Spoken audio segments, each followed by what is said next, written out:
નમસ્કાર, તમે જોઈ રહ્યા છો ચક્રવાત ન્યૂઝ। ત્યારે મહત્વપૂર્ણ સમાચારો સાથે હું છું નિકિતા। મહત્વપૂર્ણ સમાચાર મળી રહ્યા છે વલસાડથી કે વલસાડમાં જે આદિવાસી લોકોએ આંદોલન ચાલુ કર્યું છે પાર તાપી રિવર લિંક આ પ્રોજેક્ટને લઈને જે લોકો વિરોધ કરી રહ્યા છે અને આ વિરોધ 2017થી કરી રહ્યા છે।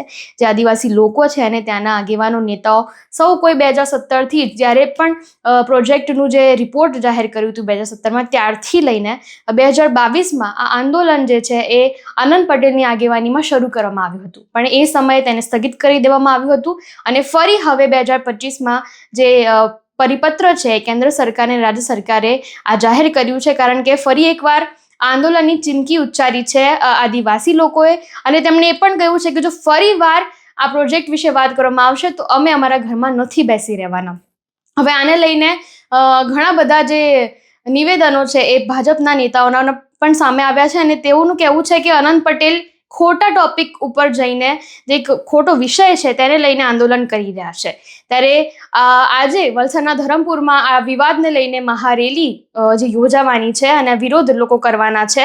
ત્યારે આ લોકોની એક જ માંગ છે, આ લોકોનું કહેવું એક જ છે કે અમને આ પ્રોજેક્ટનું શ્વેતપત્ર જોઈએ છે અને આ વિશે જિગ્નેશ મેવાણી શું કહી રહ્યા છે આવો તે પણ સાંભળીએ। જય ભીમ, જય જોહાર।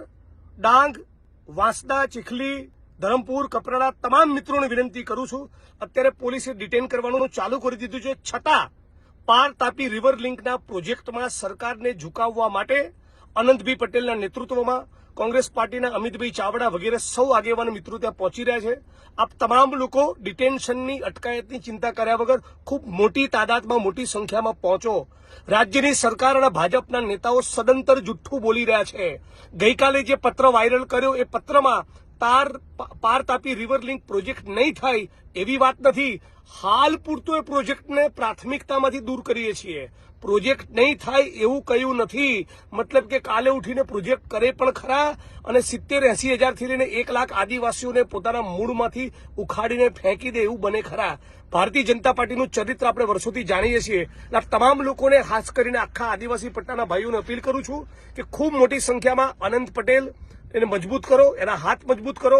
કોંગ્રેસ પાર્ટીના નેતૃત્વમાં પ્રદેશ પ્રમુખ અમિતભાઈ ચાવડાના નેતૃત્વમાં આજે ધરમપુરમાં સવારે 10:30-11 વાગે જે રેલી થવાની છે, ખૂબ મોટી સંખ્યામાં લોકો પહોંચ્યો। પોલીસ અટકાયત કરતી હોય તો અટકાયત કરી શકે, ધરપકડ કરવા માંગતી હોય તો ધરપકડ કરે, પણ આ ઇન્કલાબ છે, આ ક્રાંતિ છે જે રોકાવાની નથી। જય ભીમ, જય જોહાર।